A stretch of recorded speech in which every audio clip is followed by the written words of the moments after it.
यह कहानी जालौर के स्वाभिमानी चौहान, राजकुमार वीरमदेव चौहान और दिल्ली के सुल्तान अलाउद्दीन खिलजी की है।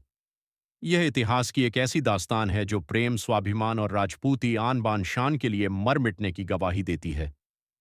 बात 13वीं सदी के अंत और 14वीं सदी की शुरुआत की है। जालौर के शासक कान्हड़देव चौहान के पुत्र राजकुमार वीरमदेव बेहद सुंदर, पराक्रमी और मल्लविद्या में निपुण थे। एक बार किसी राजनीतिक समझौते या आमंत्रण पर वीरमदेव दिल्ली के सुल्तान अलाउद्दीन खिलजी के दरबार में पहुंचे। खिलजी के दरबार में वीरमदेव ने अपनी वीरता और मल्लयुद्ध के कौशल से सभी को आश्चर्यचकित कर दिया। दरबार में मौजूद खिलजी की बेटी फिरोजा ने जब वीरमदेव को देखा तो वह उनके शौर्य और व्यक्तित्व से प्रभावित हो गई। धीरे धीरे फिरोजा के मन में वीरमदेव के लिए एक तरफा प्रेम जन्म लेने लगा। जब अलाउद्दीन खिलजी को अपनी बेटी के इस प्रेम का पता चला तो उसने वीरमदेव के सामने एक प्रस्ताव रखा। उसने कहा कि यदि वीरमदेव उसकी बेटी फिरोजा से निकाह कर लें तो उन्हें दिल्ली सल्तनत में ऊंचा सम्मान मिलेगा और जालौर को भी सुरक्षा प्रदान की जाएगी। लेकिन वीरमदेव के लिए यह केवल विवाह का प्रस्ताव नहीं था, बल्कि उनके धर्म, संस्कृति और राजपूती मर्यादा का प्रश्न था। उस समय खिलजी ने अनेक हिंदू राज्यों पर आक्रमण कर उन्हें नष्ट किया था।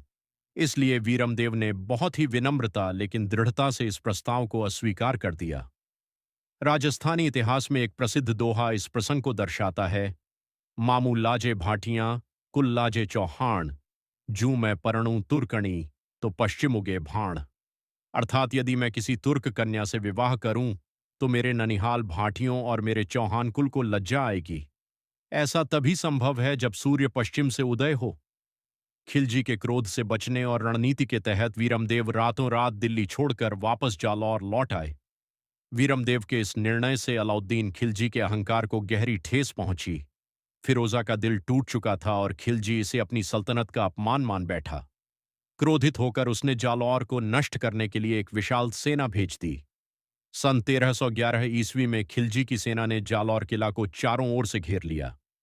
यह घेराबंदी कई महीनों तक चलती रही। कान्हड़देव और वीरमदेव के नेतृत्व में राजपूत वीरों ने दुश्मन सेना का डटकर सामना किया। राजपूतों की वीरता ने खिलजी की सेना को लंबे समय तक किले में प्रवेश नहीं करने दिया, लेकिन इतिहास गवाह है कि कई बार वीरता अपनों के विश्वासघात से हार जाती है। बीका दहिया नामक एक गद्दार ने खिलजी की सेना को किले के अंदर प्रवेश करने का गुप्त मार्ग बता दिया। रास्ता मिलते ही खिलजी की सेना किले में घुस गई।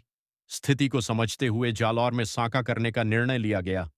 किले की राजपूत वीरांगनाओं ने अपने सतीत्व और सम्मान की रक्षा के लिए जौहर कर लिया। अग्निकुंड धधक उठे और राजपूत स्त्रियों ने अपने प्राणों की आहुति दे दी। दूसरी ओर कान्हड़देव और वीरमदेव ने केसरिया बाना पहन लिया और अपने शेष सैनिकों के साथ अंतिम युद्ध के लिए मैदान में उतर पड़े। वीरमदेव ने युद्ध भूमि में अद्भुत पराक्रम दिखाया। कहा जाता है कि उन्होंने सैकड़ों दुश्मनों को मौत के घाट उतार दिया।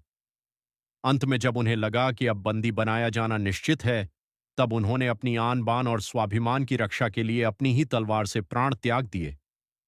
कुछ इतिहासकार यह भी मानते हैं कि वे युद्ध करते हुए वीरगति को प्राप्त हुए। युद्ध समाप्त होने के बाद खिलजी के सेनापति वीरमदेव का कटा हुआ सिर सम्मानपूर्वक दिल्ली ले गए, क्योंकि शहजादी फिरोजा अंतिम बार उन्हें देखना चाहती थी। कहा जाता है कि जब वीरमदेव का सिर फिरोजा के सामने लाया गया तो वह फूट फूट कर रो पड़ी। उसने हिंदू रीति रिवाज से वीरमदेव का अंतिम संस्कार करवाया। फिरोजा का प्रेम इतना सच्चा और गहरा था कि वह इस वियोग को सहन नहीं कर सकी। अंततः उसने यमुना नदी में कूदकर अपने प्राण त्याग दिए। वीरमदेव और अलाउद्दीन खिलजी की यह कहानी केवल युद्ध या प्रेम की कहानी नहीं है, बल्कि यह स्वाभिमान, संस्कृति और बलिदान की अमर गाथा है। यह कथा हमें सिखाती है कि सत्ता और ताकत कितनी भी बड़ी क्यों न हो, वह किसी के आत्मसम्मान और मर्यादा को नहीं झुका सकती। वीरमदेव चौहान आज भी राजस्थान की धरती पर अपनी वीरता और मातृभूमि के लिए दिए गए बलिदान के कारण सम्मान और श्रद्धा के साथ याद किए जाते हैं।